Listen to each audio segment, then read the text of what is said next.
नमस्कार, जनवार्तामध्ये आपल्या सर्वांचं स्वागत। सर्वप्रथम पाहूया ठळक बातम्या।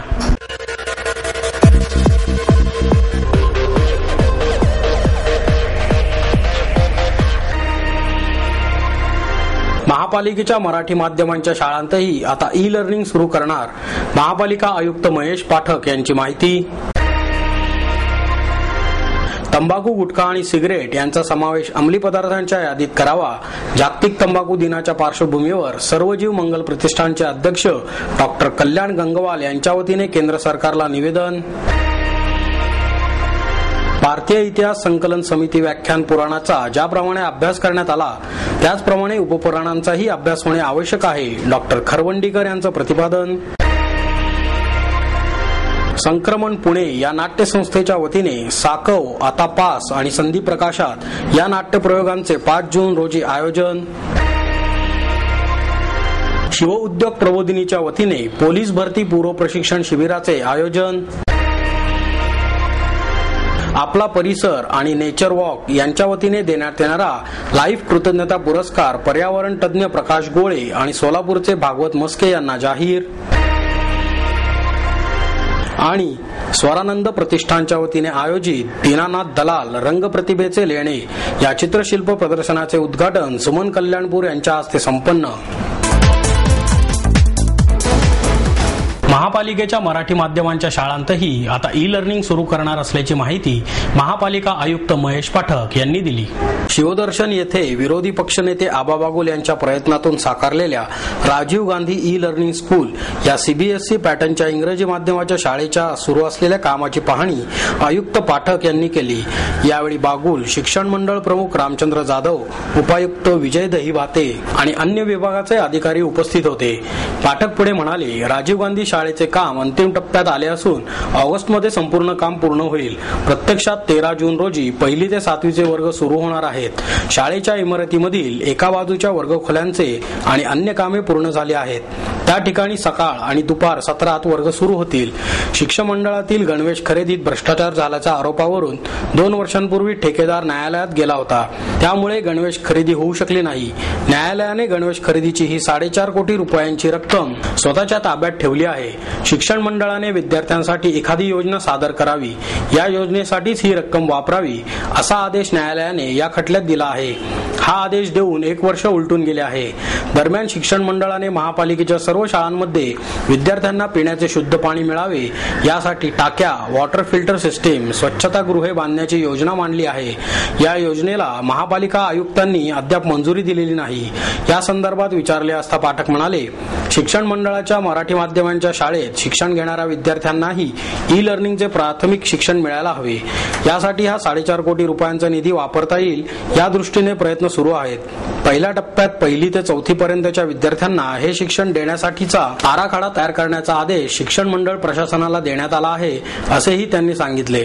ई लर्निंगचा प्रकल्प आज मी पाहिला, Rajiv Gandhi e learning centre, तर उत्तम संकल्पना आहे, चांगली राबवली आहे, मेहनत घेतली आहे सगळ्यांनी आणि लवकरात लवकर सुरू करण्याचा आमचा प्रयत्न आहे। जुलै आता जेव्हा शाळा सुरू होईल तेव्हा तात्पुरत्या स्वरूपात एक भाग जो आहे त्याच्यामध्ये 16 क्लासरूम सुरू करून आणि 2 सकाळच्या आणि संध्याकाळ दुपारच्या सत्रामध्ये असं करून क्लासेस सुरू करणार आहेत 1ली ते 7वीचे। आणि जी कामं शिल्लक राहिली आहेत ती ऑगस्टपर्यंत पूर्ण करून पूर्णपणे तो प्रकल्प कार्यान्वित करण्याचा विचार आहे।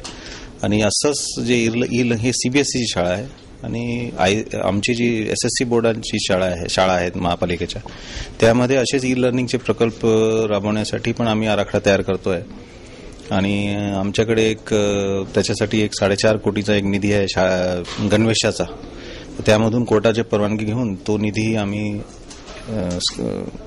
स्क्रीन, कम्प्युटर स्क्रीन, त्याच्यानंतर त्याचं सॉफ्टवेअर, त्याचे इन्स्टॉलेशन आणि त्याचे प्रशिक्षण, तर आमच्या शाळांमध्ये पण टप्प्याटप्प्याने प्रत्येक वर्गामध्ये स्क्रीन असावा असं नियोजन आम्ही करणार आहे। तंबाखू, गुटखा आणि सिगरेट यांचा समावेश अंमली पदार्थांच्या यादीत करावा असे निवेदन जागतिक तंबाखू दिनाच्या पार्श्वभूमीवर सर्वजीव मंगल प्रतिष्ठानचे अध्यक्ष डॉक्टर कल्याण गंगवाल यांच्या वतीने सरकारला सादर करण्यात आले. तंबाखूजन्य व्यसनांमुळे मृत्यूच्या प्रमाणात वाढ झाली असल्याने व्यसनांना रोखण्यासाठी सर्वजीव मंगल प्रतिष्ठानचे डॉक्टर कल्याण गंगवाल यांनी केंद्र सरकारकडे 10 मागण्यांचे निवेदन दिले आहे. 31 मे हा जागतिक तंबाखू निषेध दिन म्हणून साजरा करण्यात येतो. त्यानिमित्ताने आयोजित पत्रकार परिषदेत त्यांनी ही माहिती दिली. या निवेदनात मांडलेल्या मागण्या यावेळी डॉक्टर गंगवाल यांनी सांगितल्या. तंबाखू, गुटखा आणि सिगरेटचा समावेश अंमली पदार्थात करावा. देशातील तंबाखू शेतीचे क्षेत्रफळ टप्प्याटप्प्याने कमी करावे. तसंच अफूप्रमाणे तंबाखूच्या पिकावरही बंदी घालण्यासाठी दीर्घकालीन कार्यक्रम आखावा. प्लास्टिक बंदी कायद्याची कठोर अंमलबजावणी करावी, जेणेकरून प्लास्टिक पाऊचमधील गुटखा मिळणे बंद होईल. गुटख्यामध्ये वापरल्या जाणाऱ्या सिंथेटिक काथावर बंदी घालण्यात यावी. तर सार्वजनिक ठिकाणी धूम्रपान करणाऱ्यांवर कडक कारवाई करावी. त्याचप्रमाणे व्यसनांचा घातक परिणाम सांगणारा विशेष पाठ मुलांच्या अभ्यासक्रमात समाविष्ट करण्याची मागणीही त्यांनी यावेळी केली.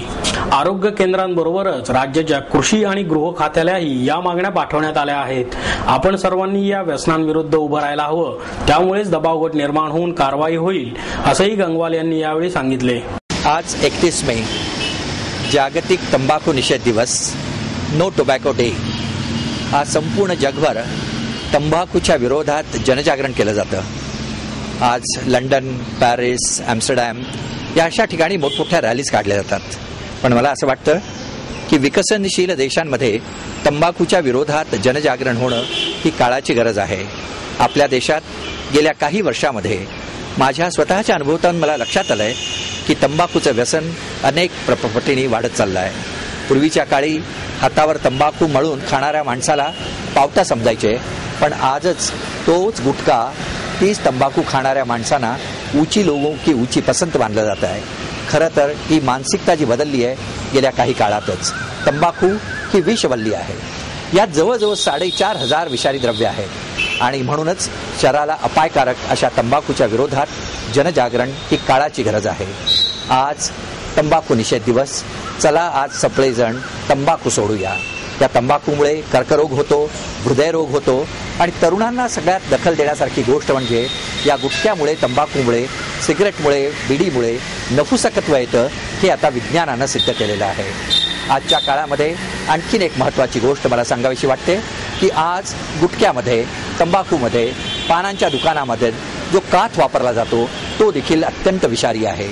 नैसर्गिक काथ, नेपाळी काथ 1,000 रुपये किलोनी विकला जातो आणि हा सिंथेटिक काथ 150-100 रुपये किलोनी विकला जातो. आणि ह्या सिंथेटिक काथामध्ये आहे गेरू, आरारूट, इंडोनेशियातून इम्पोर्ट केलेलं केमिकल गॅम्बियर, प्राण्यांचं वाळलेलं रक्त आणि अशातून निर्माण होणारा हा सिंथेटिक काथ आरोग्याला अत्यंत घातक आहे. कारण या काथामुळे मेंदूला त्रास होतो, स्मरणशक्ती कमी होते आणि नपुसकत्व मोठ्या प्रमाणात वाढतं. आणि म्हणूनच मला आजच्या या तंबाखू निषेध दिनानिमित्त आपल्या सर्वांना आवाहन करणं असं वाटतं, एक डॉक्टर या नात्याने आवाहन करणं असं वाटतं आणि गेले 30-35 वर्ष व्यसनांच्या विरोधात जनजागरण करणाऱ्या कार्यकर्ता या हेतूने मला आपल्याला आवाहन करावं असं वाटतं की आज आपण या पवित्र दिवशी निर्णय घ्या की या तंबाखू विषवल्लीला मी हात लावणार नाही, मी हात लावणार नाही. जर्दा, गुटखा, पान मसाला, नव्या पिढीचा मौत मसाला, या मौत मसाल्यापासून आपण आज दूर राहण्याचा निर्णय करूया.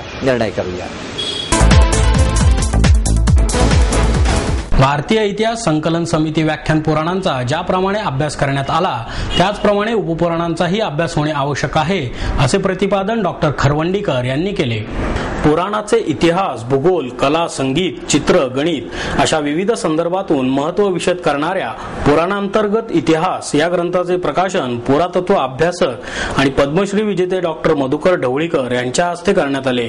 यावेळी पुरातत्व अभ्यासक doctor Trivikram Dharmadhikari, doctor Deviprasad Kharwandikar, doctor गो ब देगलूरकर, भारतीय इतिहास संकलन समितीचे अध्यक्ष डॉक्टर प्र ग लाळे आदी उपस्थित होते. खरवंडीकर म्हणाले, उपपुराणांमध्ये आलेले तत्कालीन संदर्भ, विचारांचाही अभ्यास पाहिजे. पाली, प्राकृत भाषेचाही अभ्यास केला पाहिजे. या पुराणांचा प्रादेशिक भाषांवर, प्रादेशिक वाङ्मयावरही परिणाम झाला असणार, त्याचेही संकलन केले पाहिजे, असेही त्यांनी सांगितले. यावेळी देगलूरकर म्हणाले, आपल्या संस्कृतीतील गोष्टी उमजलेल्या नसतात, म्हणूनच ते आपल्याला निरर्थक वाटतात. वाटतात. ढवळीकर यांनी पुराणातील विविध उदाहरणासह पुराणाचे संशोधन कार्यातील महत्त्व विशद केले.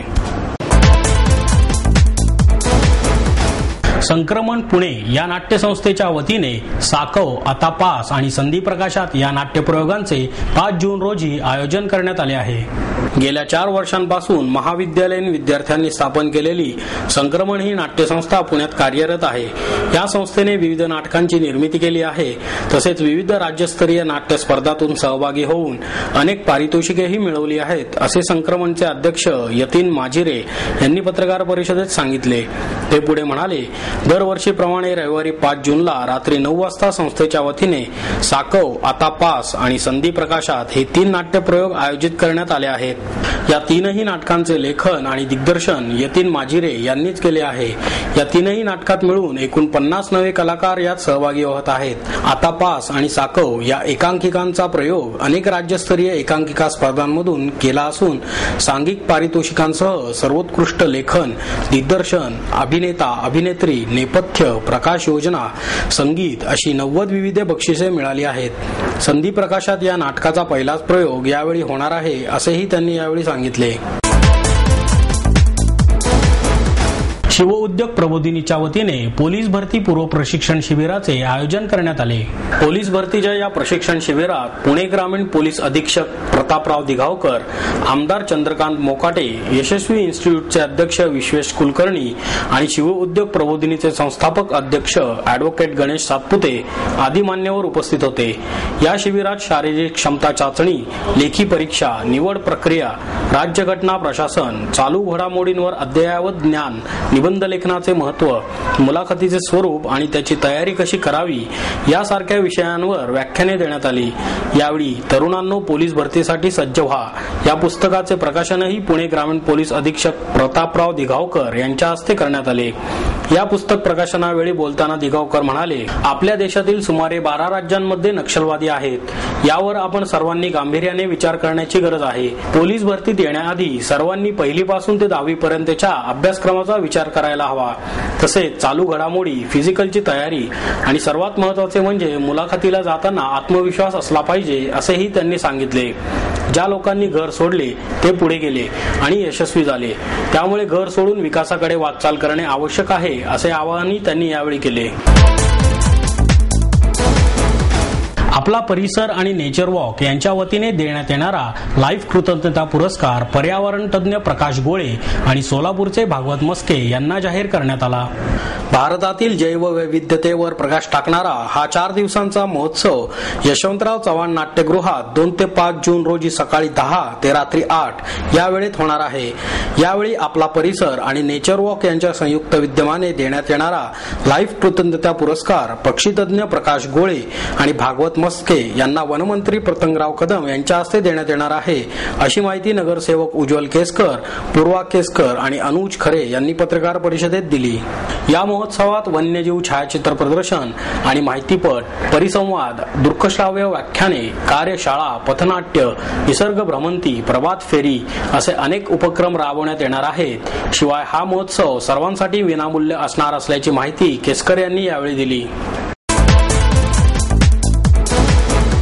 स्वरानंद प्रतिष्ठानच्या वतीने आयोजित दीनानाथ दलाल रंगप्रतिभेचे लेणे या चित्रशिल्प प्रदर्शनाचे उद्घाटन सुमन कल्याणपूर यांच्या हस्ते करण्यात आले. हे चित्र प्रदर्शन अनिल उपळेकर आणि स्वरानंद प्रतिष्ठानच्या वतीने सहकार नगर मधील पंडित भीमसेन जोशी कला दालनात भरवण्यात आले आहे. उद्घाटन प्रसंगी श्रीद फडणीस, अनिल उपळेकर आणि ज्येष्ठ गीतकार सुधीर मोघे आदी मान्यवर उपस्थित होते. यावेळी बोलताना फडणीस म्हणाले, आपल्या चित्रकलेच्या प्रांतामध्ये रवी वर्मा यांच्यानंतर दीनानाथ दलाल यांनी चित्रकलेसारखे माध्यम सर्वसामान्य जनतेपर्यंत पोहोचविले. कल्याणपूर म्हणाल्या, मलाही चित्रकलेची जाण आहे. कॉलेजमध्ये असताना केवळ काही कारणास्तव मी चित्रकलेपासून दूर गेले. नंतर गाणे आणि संसार या दोन्ही गोष्टींमुळे या कलेपासून दूरच जावे लागले, असेही त्यांनी सांगितले. या प्रदर्शनात दलाल यांनी चितारलेल्या 200 चित्रकृती सादर करण्यात आल्या आहेत. हे प्रदर्शन 5 जून या कालावधीपर्यंत सकाळी 11 ते रात्री 8 वाजेपर्यंत खुले राहणार आहे. दलालांनी चित्रित केलेली विलक्षण तरल नाजूक भावछटांची चित्रे पाहणे हा एक उत्कट आनंदोत्सवच असतो. मग ते निसर्ग चित्र असो, कथा कादंबरीतील नायक किंवा नायिका असो, अथवा स्वतंत्रपणे केलेली एखादी कलाकृती असो, तिच्या प्रत्येक दर्शनामध्ये त्यांचं दलालपण प्रकर्षाने दिसून येते.